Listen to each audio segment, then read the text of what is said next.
E aí, pessoal, tudo bem? Estamos aqui em mais um podcast do Novo de Itatiba, o Conexão Itatiba. Hoje a gente tem um convidado muito especial, um ex-deputado federal, pré-candidato para as eleições desse ano, o Alexis. E o Alexis vai conversar com a gente sobre a experiência dele, sobre a nossa situação política, sobre as atualidades da política brasileira. Fica à vontade, Alexis. Obrigado, Daniel. Obrigado pelo convite. Prazer. Prazer todo meu. Bom, pessoal, prazer estar aqui em Itatiba, nesse podcast aqui, Conexão. Eu vou contar um pouco por que eu fui para a política. Não é isso, Daniel? Perfeito, perfeito.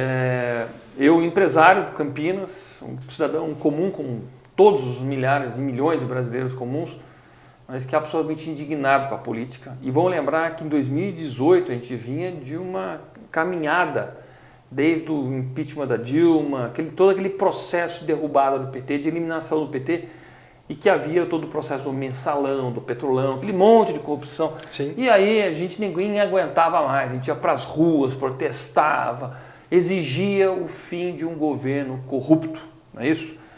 Mas eu diria o seguinte, nós estamos agora numa situação pior da que a de 2018. E nós vamos discutir isso bastante aqui, né, Daniel? Com certeza. Hoje a situação é muito pior, os escândalos são maiores, mas eles estão mais protegidos. Então, aí o que acontece é o seguinte, eu fiz uma comparação muito parecida com a Operação Mãos Limpas na Itália, que também teve uma grande caçada da máfia, e a máfia que estava toda envolvida na política. Muito parecido com o que está acontecendo no Brasil, com os grandes juízes e tudo mais. O que acaba acontecendo é que o sistema reage, que é o que aconteceu com o Brasil. O sistema reagiu e aí eles vão fazendo com que vão descondenando as pessoas, né? Tem uma similaridade aqui com o Brasil. Eles vão mudando as leis, eles vão interpretando, eles vão tomando o judiciário e eles vão fazendo com que aquilo que era ilegal se torne ilegal e muitas das coisas simplesmente somem. No caso da Itália, chegaram até a matar o juiz Falcone, né? Sim. O famoso juiz Falcone, que foi simplesmente assassinado para acabar com todo o processo. No Brasil, assassinaram também a reputação de Deltan Dallagnol, Sérgio Moro e vários outros juízes do judiciário, dando a dúvida sobre o processo que estava acontecendo. E aí o que aconteceu? Reverteram tudo, tomaram conta, indicaram os ministros do Supremo. E agora como nós estamos vendo? Banco Master, as imagens do dia 8 de janeiro que sumiram. Provavelmente todas as mensagens que estão nos celulares daí do Daniel Volcário, todos aqueles outros, vai tudo sumir também. Ou vão criar precedentes para simplesmente irem questionando, até prescrever todos os casos. Olha o caso do José Dirceu. Ele foi, vamos dizer, anulado seus processos por prescrição de tempo. Quer dizer, não é julgado no Brasil. É essa a indignação que eu tinha lá em 2013, 14, quando eu fui para as ruas, eu criei um movimento de rua em Campinas, que é a Turma da Vassoura, e agora nós estamos aqui de novo no mesmo processo e precisamos retomar o nosso Brasil. O Brasil é nosso, mas nós temos que tomar posse de novo. E está difícil. Está muito difícil. Mas nós vamos. É um passinho de cada vez. Então, nós não podemos desistir. As pessoas de bem não podem desistir. De jeito nenhum. E isso eu espero que ajude, traga mais pessoas para a política, porque eu tenho muitos amigos que falam assim, poxa vida, você vai se envolver na política? Eu falo, mas se a gente não se envolver, alguém vai. Chega, nós ficamos muito tempo esperando, deixando as coisas acontecerem, e elas não caminharam bem, né?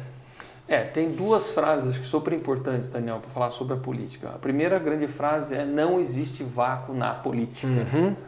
Isso significa que se você não for candidato, se você achar que vou protestar, eu vou votar em outra, ou no cachorro, no rinoceronte, no macaco, que aconteceu no Rio de Janeiro, né? O macaco Tião, tudo mais lá, tal, ou aqui mais em São Paulo, ficam votando em palhaços, né? Tem o Tiririca, famoso Tiririca aí. Seja um voto de protesto, mas na verdade você está simplesmente elegendo pessoas que vão fazer as leis para você. E a segunda frase, então, que diz o seguinte: o preço que você paga por não se interessar pela política é de ser governado por quem se interessa. E o que nós estamos vendo no Brasil é que tem muita gente de mau caráter que se interessa. E muitas pessoas idôneas, trabalhadoras de caráter, de valores, que se afastam da política porque tem essa frase: não, você vai se sujar na política, você vai se contaminar na política. Eu acho que é o contrário. A política tem que ser contaminada pelas boas pessoas que se afastaram da política por isso, mas é a política que faz as leis, é a política que cria os impostos, é a política que faz com que tenha as regulamentações, é a política que vai cerceando a tua liberdade de expressão, a tua liberdade de ir e vir, a tua liberdade de poder empreender. Temos que lembrar que está cada vez mais difícil ter uma empresa no Brasil, ou uma clínica, ou qualquer coisa que seja, porque a quantidade de regulamentação, de alvará, de autorização que acontece é impossível, Daniel. É impossível. Isso você, quando estava como deputado federal, você trabalhou na reforma tributária. O que chegou aí, pelo jeito, é um pouco longe do que vocês pretendiam. Hoje eu escutei uma frase de alguém, um economista, falando que se alguém do Ministério da Fazenda explicar o arcabouço, que eu chamo de calabouço fiscal, para ele, ele muda o nome dele. Porque é inexplicável. Nem o próprio governo entende o que ele criou. O arcabouço fiscal, ele veio para poder alterar a lei de responsabilidade fiscal, né, o teto de gastos, que era uma trava criada no Fernando Henrique Cardoso, para tentar frear a irresponsabilidade dos governos que querem gastar o dinheiro que não é deles. Porque se tem coisa fácil de gastar, é dinheiro dos outros, tá certo? Fácil. E o governo gasta mais.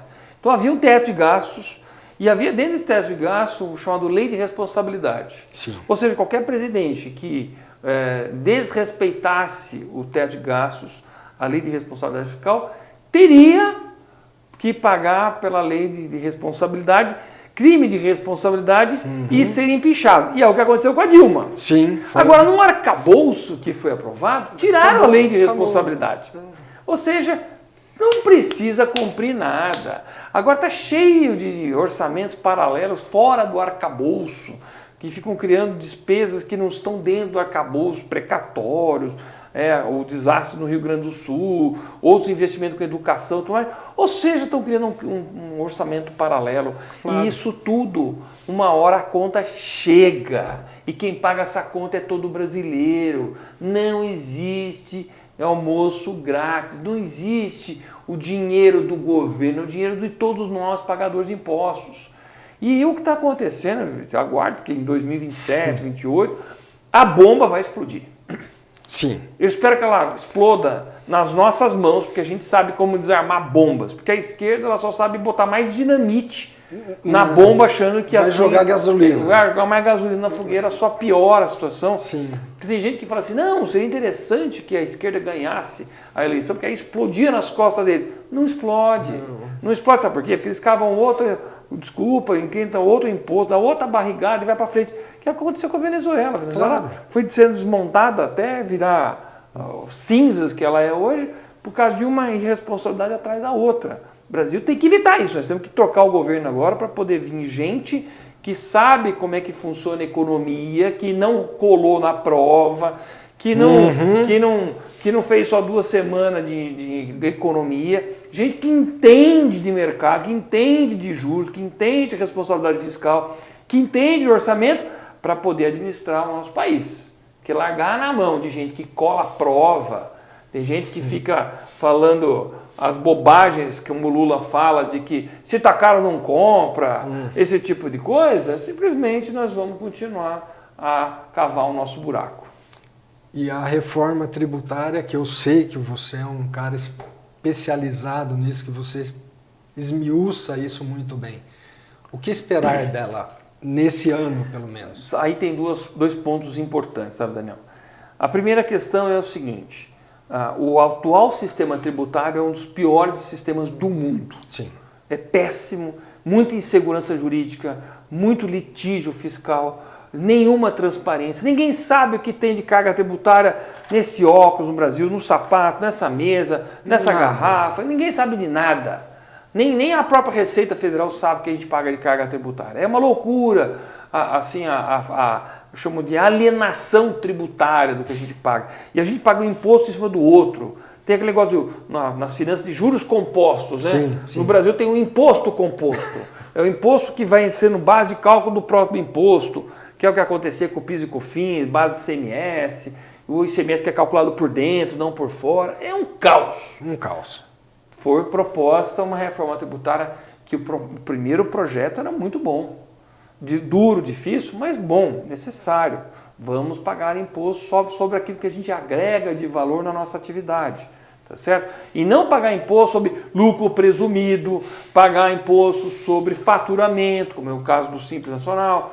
Vamos pagar imposto sobre aquilo que eu gerei de valor. Isso faz sentido para mim, claro, que é o sistema da Europa, que é o sistema da Ásia, da Oceania, tantos os grandes continentes, é tudo. A própria África, boa parte dos países é tudo IVA. A própria América Latina aqui só não tinha IVA o Brasil. Sim. Argentina é IVA, Chile é IVA, Equador é IVA, Bolívia é IVA, é tudo IVA. E nós fazendo bobagem, tá certo?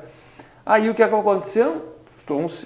Propõe-se uma bela reforma e tal, só que nós estamos literalmente uma democracia, e a democracia tem os jogos de interesse, tem os lobbies, tem as pessoas que querem, não, eu não quero pagar imposto, eu não quero pagar imposto, eu quero pagar imposto. Para mim não. Para mim não, eu não posso, eu não posso, eu não posso.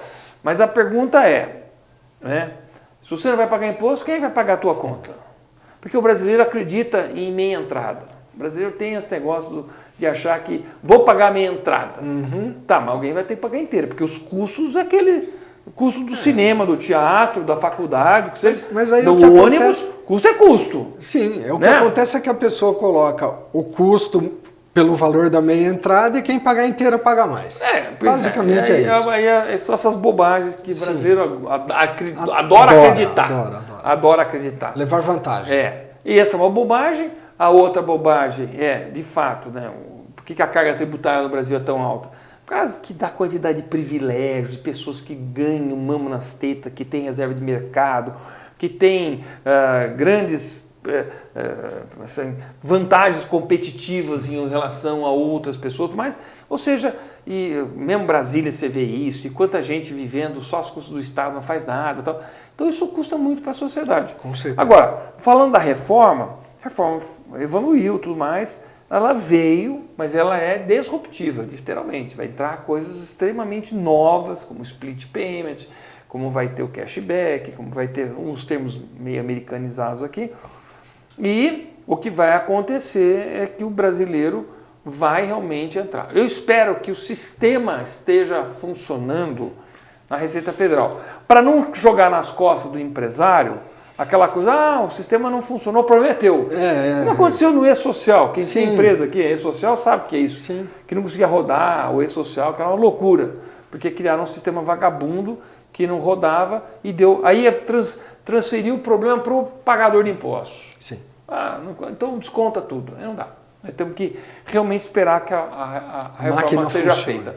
Eu entendo que na ponta, quando terminar a reforma tributária, acabar a transição, que a transição vai ser doída também, eu entendo que o sistema vai ser muito melhor do que nós temos hoje.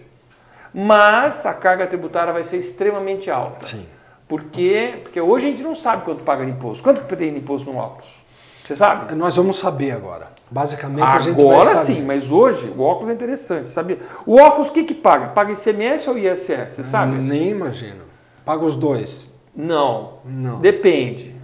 Depende do estado. Esse óculos aqui que eu fui na ótica com uma receita médica, ela é produto de um serviço, porque a ótica vai lá, pega a lente, pega o ar e tal, e monta e presta um serviço, então ele paga ISS, a ótica paga ISS. Perfeito. Mas se ele fizer dois óculos iguais, do mesmo tamanho, e botar um na prateleira, deixar na prateleira, e aparecer você para comprar esse outro, esse já não é ISS, vai ter que pagar ICMS, porque esse aqui é um produto pronto na prateleira. É esse o manicômio tributário que a gente tem que acabar. Eu vi falar de um advogado tributarista de São Paulo que teve que representar um restaurante que foi multado porque não recolhia o IPI, Imposto de Produtos Industriais, da caipirinha. Porque um fiscal mal intencionado falou assim, uma caipirinha não é fabricada aqui? Falou, então tem que pagar IPI. Como assim? E foi lá e deu multa, aí o cara recorre, puta, injustiça. Só que tudo isso, recorrer, advogado, isso é custo do Brasil, Daniel. Claro. Isso vai parar no preço do produto e serviço. Quem paga custo do Brasil é consumidor. Ou tira a vantagem competitiva das empresas que não vão conseguir competir com outras empresas que vêm do mundo E aí nós começamos a quebradeira de empresas brasileiras. E quando você vê a atividade industrial, ela caiu, em comparação, quando ele olha para comércio, subiu. Mas como é que pode? Se a atividade industrial caiu e o comércio subiu? Veio de fora. Veio de fora. É porque na prateleira não está mais o produto feito no Brasil, está preso o produto de fora. É isso que está acontecendo. E aí vão faltar os empregos, vai faltar tudo. Geramos emprego lá fora. Claro. Não está Lupo indo para o Paraguai? Sim, já foi. Não está né? Riachuelo indo para o Paraguai? Então é para o Paraguai. O empresário tem que pensar de forma lógica. Para poder o negócio dele sobreviver, ele tem que produzir onde tem o menor custo. Tem sentido a Lupo ir para o Paraguai? Se ela tem família aqui, tem fábrica aqui, tem funcionário aqui, tem atividade aqui, vai vender aqui. Foi para o Paraguai? Por quê? Porque o ambiente de negócio no Brasil, provocado por um governo irresponsável, não só esse, vários outros, claro. faz com que ela fale, temos que tomar uma decisão. Ou vai quebrar nossa empresa, né, ou a gente vai ter que mudar para o Paraguai. Que é um absurdo, né? Eu acho absurdo. É uma judiação, realmente. As promessas que são feitas, se bem que agora nem muita promessa ele faz mais, né? A promessa hoje é que ele vai sustentar todo mundo e ele vai cuidar de todo mundo. Então, mas existe almoço grátis? Não tem como. Quando ele fala que ele vai aumentar, como é que você falou? Ele vai sustentar todo mundo. Ele vai cuidar de todo mundo. E aí, quem é que vai sustentar todo mundo? Exato.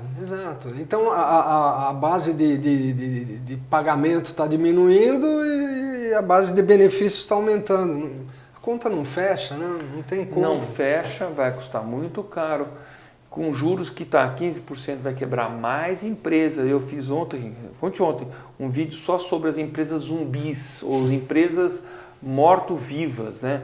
Que simplesmente não tem mais nenhuma capacidade de pagar os juros das suas dívidas. Ou seja, empresas que vendem, faturam, mas o que entra no caixa não paga a dívida. Ou seja, é uma empresa que a cada dia que ela está viva, aumenta a sua dívida. Até o ponto um dia que ela fica insolvente, Sim. que alguém vai decretar a falência dela, ela quebra, mas ela já quebrou os proprietários, já quebrou o patrimônio, quebrou todo mundo. Quebrou o fornecedor, quebrou todo mundo.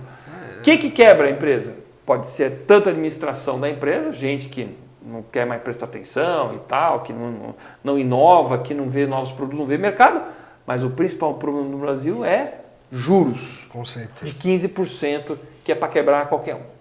É difícil manter um fluxo de caixa hoje com toda a insegurança que a gente está vivendo. Difícil. Os empreendedores realmente são heróis no Brasil. São heróis ou são loucos? Loucos, são um pouco de cada. Insanos, né? Tá bem misturado. Eu fui empresário, né? Eu tive fábrica, tudo, né? Você teve empresa inovadora aí. Criei muitos produtos, muitas coisas e fui tratado sempre como um bandido. E olha que eu não tive quase nenhuma ação trabalhista. De 20 anos que eu tive empresas, centenas de funcionários, eu tive 2 ações trabalhistas e 2 vendedores. Não eram nem de funcionários. Dois sempre acham que tem que ganhar mais comissão. Claro. Aí, um não ganhou nada, 0. O outro ganhou alguma coisa, na minha opinião injusta, mas a justiça decidiu. Você sabe, tem o que falar sobre a justiça trabalhista? Porque ela é típica do Brasil. Não é só trabalhista, viu? A justiça como um todo no Brasil, que deveria garantir chamamos de segurança jurídica, Sim. é a grande provocadora de insegurança jurídica no Brasil. Mas não é só a trabalhista. A trabalhista, porque é por causa do ativismo judicial. Sim. Eles se empoderaram a um ponto de que eles acham que podem tudo, que ninguém prende. Porque juiz, quando fez, tudo. Se o lá, né? O boa fez o diabo isso aqui. O máximo que ele vai ganhar o quê? Uma aposentadoriazinha e dar um cala-boquinha lá. O castigo é a aposentadoria. Acabou. Mais nada. Sim. Eu não conheço um juiz que está na cadeia porque fez barbaridades, vendeu sentença, nada. Tem juiz vendendo sentença, vai dar uma aposentadoria. Mas então, quando eu falo do problema, não é só da trabalhista. A trabalhista é um problema seríssimo, porque ela gera o maior custo do Brasil, dos maiores custos do Brasil que nós temos hoje, mas nós temos também a civil. Qualquer um que atrasou um voo aí, já entra com uma ação contra a companhia aérea. E vamos. E vai. Tinha golpe das malas sumidas e entrava com indenização. E tudo. E a justiça dando indenização para esses caras. Eu lembro que eu estava vindo um voo de Trancoso para São Paulo, uma chuva em São Paulo terrível. O voo teve que descer em Ribeirão Preto. o avião lotado de tributaristas, advogados. Mas foi descer, não, vamos entrar com uma ação. Olhei para aquele monte de advogados, vocês estão loucos? Cara, eles estão fazendo isso para nossa segurança, vocês vão processar eles? Preservar a vida. O que vocês têm na cabeça de entrar com ação? Não, vou pedir indenização, vai ter que pagar hotel, vai ter que pagar isso. Não tem que pagar nada. Tem que pagar na Europa, pagar nada. Mas que vai dar um voucher para você ir lá comer um sanduíche, espera umas horas e volta. Isso aí. E aqui no Brasil judicializa. Então judicializa isso, judicializa contratos. Contratos no Brasil não têm validade. Você sabe que eu falei com o Roberto Campos Neto, uma época, fez uma apresentação lá para nós em Brasília. O spread bancário no Brasil é alto, não é porque não tem concorrência, tem bastante banco para concorrer. Sim. É porque contrato não vale no Brasil. Então o cara vai lá, lhe dá como garantia a casa dele de praia, dá como garantia dele a casa dele. Na hora que ele pega empréstimo, ele entrega até a mãe. Sim. Aliás, dá de garantia a mãe, né? Escreve. Vai lá, não estou entregando tudo. Aí não perde tudo. Quando o banco vai executar, não, coitadinho, não pode perder a casa dele, não pode perder o carro dele, não pode perder o periquito dele, não pode perder o cachorro dele. Ele não pode perder nada. Porque o coitado, o banco é o malvadão. Por que o cara foi então no banco? E isso é mais um ativismo judicial. E agora o pior de todos que nós estamos vendo é essa cena tenebrosa do STF, né? Com esse ativismo, claro, definindo as eleições. Quer dizer, como é que o ministro Supremo me fala que nós vencemos o bolsonarismo? Ou Lula deve agradecer. O Lula está eleito, ele tem que agradecer a nós, o Supremo. Gilmar Mendes falou isso, claramente. Falou. Ou perdeu o Mané. Perdeu que Mané? Como assim? Como perdeu? Como perdeu? Vocês que ganharam? Como é que... Me explica se perdeu o Mané. E agora, o próprio Alexandre de Moraes, numa formatura de pessoas alienadas, infelizmente, né? Futuros dizendo juízes. Que hoje eu já cumpri a minha missão, quero aprender, mandar Bolsonaro para a cadeia. Então esse ativismo que está apagando as imagens do dia 8 de janeiro, que está controlando os celulares, no caso do Banco Master, que está decretando o sigilo de alguma coisa que tinha que ser absolutamente aberta, e tirando a PF das investigações, tirando a Receita Federal. A Receita Federal não pode investigar a esposa do Alexandre de Moraes, que tinha um contrato de 129 milhões.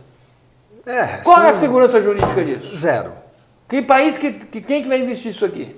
E como é que nós, brasileiros, que estamos aqui, escutando aqui esse podcast, nos sentimos os otários, os pagadores, dessa falcatrua toda, de bilhões e bilhões, sem falar agora também do caso do INSS, que foi uma roubalheira institucionalizada. A instituição Previdência roubou todos os aposentados. Um grande absurdo. Um grande absurdo. Não é só a justiça do trabalho, não. São todas as justiças. A justiça como um todo brasileira tem que mudar a cabeça. Eu tenho muito amigos juízes bons, pessoas boas. Eles estão envergonhados. Eu imagino. Eles estão envergonhados quando eles veem do STJ lá, não sei qual que é o cargo, libertando um traficante com 340 quilos de cocaína porque ele entende que a abordagem foi irregular. Meu amigo, com 340 quilos de cocaína, eu não sei se ele estava com a calça arriada, se ele estava pintado, não interessa. Foi pego, acabou. E esse mesmo juiz falou assim, daqui a pouco só falta ele devolver os 340 quilos de cocaína. Sim, sim. Isso. Nós estamos numa situação bastante complicada. Esperança? Tem que sempre ter esperança, sempre ter esperança. Né? Nunca desistir, nunca. É cansativo, mas é tudo que eles querem que a gente canse, que a gente desista. Eles têm uma motivação muito maior do que a gente, porque eles estão roubando. O novo é um caminho? O novo é uma grande esperança. Eu trabalhei desde o início do Novo, antes de se tornar partido, tá certo? Ele teve seus momentos difíceis, claro. Talvez de ingenuidade, talvez de idealismo, talvez algo de um altruísmo muito grande, mais pé no chão agora, temos que entregar resultados, tem que fazer a diferença. E nessas eleições agora de 2026, né? Estou perdendo até os anos. 2026, nós temos que fazer a maior bancada de deputados federais, senadores, para poder fazer a diferença e poder, eu diria que, retomar o Estado, redemocratizar o Brasil. Porque o Brasil não é mais uma democracia. Perfeito. Estamos sobre uma ditadura da toga, né, ou uma cleptocracia, quer dizer, um governo de ladrões, e que nós temos que devolver a democracia. E a democracia prevê Estado Democrático de Direito, que uma justiça que esteja dentro do seu quadrado, né, e os poderes independentes e harmônicos, mas cada um no seu quadrado, sem mais poderoso o outro, que outro dia o Alexandre de Moraes falou assim, o poder judiciário brasileiro é o mais poderoso do mundo. Sim, falei, como é acabou isso? A democracia. Porque o executivo já não é, o legislativo não é, então o judiciário é o mais... Sem um voto. E sem voto. Eu falei, nossa senhora, sem escrutínio, sem nada. Quer dizer, nós temos que, então, eleger pessoas para poder reestabelecer o Estado Democrático de Direito. Nós não temos uma democracia mais. Não temos. Temos uma farsa que, inclusive, o Lula e toda aquela turma da esquerda, eles abusam do nome, porque eles se dizem democratas, mas o comportamento deles é absolutamente retrógrado, autoritário, do tipo, vamos acabar com a oposição, vamos calar a oposição, vamos pedir a censura de volta, que eles usam outro nome, em vez de ser censura vamos regular as redes sociais, vamos regular as liberdades de expressão. Mas ela já está desigual. E para você, que inclusive você tem alguns canais que você atua, o que a imprensa vai pesar nessas eleições? Eu estou percebendo que a imprensa está ficando com vergonha, né? Então a gente já está vendo algumas manifestações de pessoas que têm, eu diria, honestidade intelectual e que estão denunciando as coisas do Dias Toffoli, estão denunciando as questões do Alexandre de Moraes. Então nós estamos vendo o Thaís Herédia, William Vac, estamos vendo aquela Malu Gaspar, estamos vendo a turma que está muito incomodada, que percebeu que realmente... Passou do limite. Não tem mais, não dá mais para defender esse tipo de coisa, tá certo? Então eu acho e eu estou vendo posturas diferentes da CNN, estou vendo posturas diferentes do SBT agora, tá? No jornal lá com o Leandro Magalhães e tal, que eles estão querendo de fato resgatar um jornalismo que é parte de uma democracia. Claro. Um jornalismo crítico, honesto e que percebeu que alimentaram bode. Literalmente alimentaram o bode, dando muita moral para Alexandre de Moraes, mas descobriram que os caras tudo louco. E o caso do Banco Master, ele se escancarou. Sim. A bandidagem, a capacidade, escancarou. Então, agora a turma está mais atenta, eu acho que vai ter. Acho que vai ter intervenção do TSE, que aí nós vamos ter, de fato, um Tribunal Superior Eleitoral que vai começar a dizer o que é, o que não é, o que pode, não pode. Acho que ainda vai ter interferência lá. Igual para todos. Não. Aí é o outro problema. Não acho difícil. E a gente ter o Trump nos Estados Unidos hoje, de uma certa forma, pode fazer com que interfiram menos nas eleições? Difícil de saber. Eu acho que o Trump não quer no quintal dele um governo de esquerda. Eu acho que o Trump pode definir ou influenciar as eleições no Brasil, principalmente que eu acredito em delações de Maduro ou da turma que estava em volta de Maduro, que pode vazar e que pode mostrar que é a esquerda. O problema é que a esquerda brasileira parece que nada gruda nisso. Exato. Depois que anularam a Lava Jato, meu Deus do céu, pode aparecer assim com tudo. E nada gruda. Nada impressionante. Gruda. Como é que essa do INSS não gruda neles? Como é que o Banco Master, com todo esse envolvimento, não está grudando neles? O filho do Lula ganhando mesadinha do Careca, o filho do Lula é sócio oculto, não sei o quê. Nada gruda. Mas aí que eu digo que o papel da imprensa teria de ser mais incisivo. A imprensa poderia ajudar isso a grudar. Agora eu estou vendo essa ajuda, estou vendo aí, mas... Tomara que o caminho seja esse. Eu realmente fico impressionado como... o Bolsonaro era um escândalo, ele dá uma volta, um jet ski numa baleia, mas no caso deles roubaram 6 bilhões de aposentados na cara dura. Tudo certo. E está tudo bem. Vamos ter muito trabalho, Alexis. Mas vamos Estamos trabalhar. aqui para isso. Vamos trabalhar. Que vários brasileiros se juntem nessa luta. Estamos juntos. Amigo, muito obrigado. É isso. Muito obrigado. Estamos juntos. É isso. Conte sempre com a gente. É isso, Daniel. Pessoal, vamos ficando por aqui. Breve teremos mais um Conexão Itatiba.